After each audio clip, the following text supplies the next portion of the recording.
na-realize ko sa buhay na hindi mo kailangan magkaroon ng malaking income or sweldo para mag-umpisa mag-ipon. Nung nag-uumpisa ako mag-ipon, maliit lang din naman ang sweldo ko. Pero nagulat ako, sa isang taon nakaipon tayo ng umabot ng halos 7,000. Kaya mas nagpursige ako, mas disiplinahin yung sarili ko. Hindi naman sobrang magtipid pero magsinop. Ngayon nagulat ako, nakabuo ko ng halos 400,000. Isang achievement na nakakakilig. Magkwentuhan tayo at mag-ipon dito sa Kwentong Kabarangay.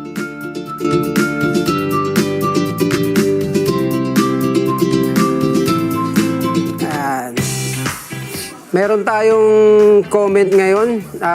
Medyo maganda yung tanong ni Sir Mark. So basahin lang natin ang sabi niya rito.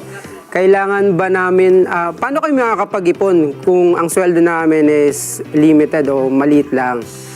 So actually, gusto kong sagutin to. Sir Mark, hindi mo naman talaga kailangan magkaroon ng malaking income or sweldo para magsimulang mag-ipon. Actually, marami ngayon para mga kabataan or mga estudyante pa lang na umasa sa magulang pero marunong sa pagdating sa pera, may disiplina sa pagdating sa pera. Ibig sabihin lang nito, pag merong dumarating na pera sa kanila, alam nila, disiplinahin yung sarili nila kung paano nila iipunin to. So paano pa kaya tayong mga nagsisimula or nagtatrabaho na? So, yun lang. At ngayon, meron akong mga alkansya rito.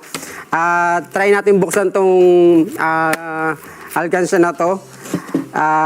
Naipon ko to for 1 month pa lang. So, tawagin natin yung mga, siyempre, kasama nating magbubukas sila Ate Love and Kuya Tony Pet. Yeah. Good morning! Amin ba yung laman yan? Buksan lang natin. Alam mo, palapagan naman Halika na si sa gitna, halika na. Angelo Hidalgo. Good morning, Yes, bro. Matt Angelo. Tama ba, Angelo? Angelo po. Angelo Alam mo, Hidalgo. ang ganda ng kanyang title, yung moniker niya, no? Iponaryo. Di ba ganda? Diba? Bago Very, very nice. Diba? Iponaryo And dapat very tayo. positive. Oo. Very... Inspiring. Oo, di ba? Tinitingnan mo na balang araw may makukuha akong ganitong halaga. Oo. Ganda! Matt, maaari bang ikwento ang iyong idea na ito? Kailan nag-umpisa ito at bakit? Pinaka-umpisang nag-ipon ako, 2011. Okay. Okay. Nasa BPO industry ako nun. Ano yung nag-prompt sa'yo to do it? Alam, pagka may extra ako mga barya, nilalagay ko talaga sa alkansya. Ikaw lang ang nakaisip nun. Bata ka pa nag-ipon ka? Wilkins pa yung lagay. Oo, yung mga bote Yung mga bote ng mga batang inumin. bote. Oo. Okay. Tapos nagulat ako, umabot siya ng 6,000 sa loob na isang taon. So, sabi ko, ayos meron pang dagdag pang regalo, Oo, diba? pambili sa every Bahay. holiday. Sa utilities, yung pambayad sa pambayad. utilities. Oo, di So, ba? kaya dun ko naisip na what if mas i-challenge ko yung sarili ko. Okay. So, Meron ka bang doon sa pag-uumpisa mo mag-ipon, meron ka bang certain amount na, dapat every week ang mailagay ko doon sa alkansya ko ay 100 pesos, 500 pesos. May ganun ka ba? Or wala lang? Pag may nakikita ka lang sobra, nilalagay mo lang? Pag may sobra pa ako, nilalagay ako. Pero yung iba kasi ginagawa ganon. Oo. Meron silang parang Specific. na amount na mailagay nila for a week, for a month. Ako naman, ang ginagawa ko. Ayan, ano nag-work sa'yo? Oo. Kapag sa akin kasi, yung 2019 ko, every 50 pesos and 20 pesos ko na pababa, inilalagay ko siya sa alkansya. Then, after a year, noong 2023, sabi ko, mas tataas siguro to kung hindi 50 tsaka 20 lang ilalagay ko. Ginawa ko 100, 50, 20. Galing. So, Oo, umabot naman. siya ng 70, 80,000. Nang ilang Isang linggo taon yun? po. Isang taon yun. Isang taon. Ang laki nun. Oo, Alam mo, pwede mo na may pang-travel yun. Diba? Yung ganun, pag gusto mo nang meron kang isang taon, gusto ko ito me time. Diba? Magbibiyahe ako. Pwede rin. At syempre sa mga emergency. Correct. Ano Apo, ginamit mo doon sa 80,000? Pinangbili ko ng cellphone ni mama. Ang saya ni mama. Sweet. Good job. Yan, pinapakita natin yung mga naipon. Ayan, yung mga naipon mo. Ito ba yun? Wow.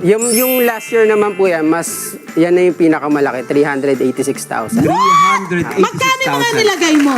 500 pababa na po siya. 500. At ito ipon ng ilang buwan? Isang taon. Isang taon po siya, 365 days po. yan. Okay, 365 days. So, ito yung ginagawa mo, parang china-challenge mo sarili mo na bawat araw, walang palya. Apo. Walang palya. Ah, 365. pero gagawin hindi mo. po siya talagang araw-araw nalalagyan. Pero ang ginagawa ko, pagka hindi ko po siya nalalagyan Hinahabol talaga, hindi ko na siya hinahabol. Pero meron kasi may pera ako na 500 siya, tapos ilalagay ko talaga siya ron. So, hindi ako magtitira sa wallet ko. Galing! Alam mo, that's discipline. Oo naman. Diba? Disiplina rin yun sa sarili. At alam mo yung ano nga yun, friend, yung parang hihintayin mo na yung gratification bago mo gastusin yung pera. Oo, delay. Yan! Oo. Yan yung mga moment no? At yung bang pamilya mo, meron ka ng na-impluensya, ha? Meron ako. Or- Sila Albert. Ayan! Yung girlfriend Sino ko po. mga and girlfriend, partner. mga kaibigan! Sa pamilya, I'm sure ang dami mo na rin na-inspire sa family mo. Opo, lagi kong sinakbaga ko niya rin, nagkikita-kita kami na try nyo rin. Ang nakakakilig kasi rito yung pag binubuksan mo siya every last month of the year. So, andun yung kilig na, yung sorpresa na meron kang makikitang sobrang daming pera. Oo, nakakatuwa. Ang Totoo. sarap nga naman ng pakiramdam, di ba? Pero itong mga ito, pakita natin. Oo, ito ito. ang mga latang ito yung mga alkansya natin, di ba? Apo. Ito ba ay gawa mo o ito ba ay sa nabibili? Nabili ko lang po siya sa Nabibili mo siya. Correct. Actually, maraming ang nag-o-offer ng ganyan. Pero buksan na natin to kasi hindi pa natin nabubuksan.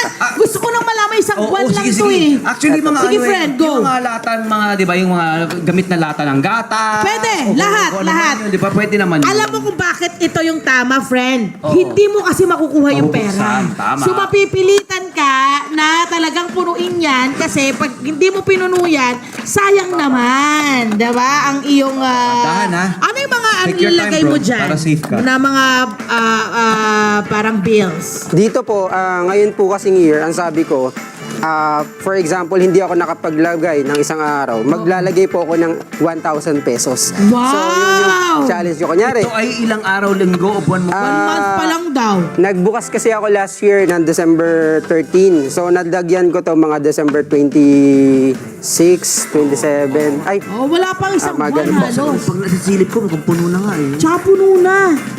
Grabe, siguro ang dami na niyan. Okay, habang iyan ay yung ginagawa, ano ba ang maaaring ibigay na tip natin sa ating mga kabarangay, sa mga kabarangay natin, Anak, ako na kababayan natin, magbubukas para sa'yo, na Kaya gusto po. mong umpisahan yan? Ano mga ipon tips mo, bro?